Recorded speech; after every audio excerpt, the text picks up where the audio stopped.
پاک پتن دنیا بھر کی طرح پنجابی زبان کے عالمی دن کے موقع پر ماں بولی دہاڑ کی تقریب پریس کلب پاک پتن میں منعقد ہوئی، جس میں سیاسی سماجی شخصیات کے علاوہ کالج اور اسکول کے بچوں نے شرکت کی۔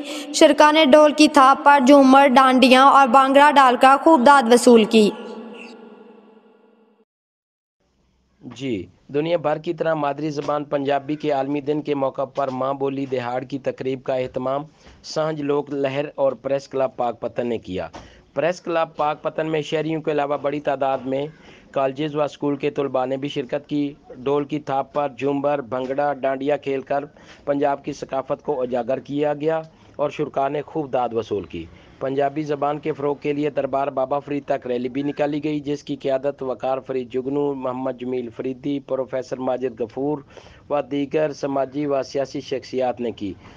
ماں بولی دہاڑ کے خصوصی دن پر شہریوں نے حکومت وقت سے مطالبہ کیا ہے کہ پنجابی ہماری مادری زبان ہے، پنجابی زبان کو تعلیمی نصاب میں شامل کیا جائے۔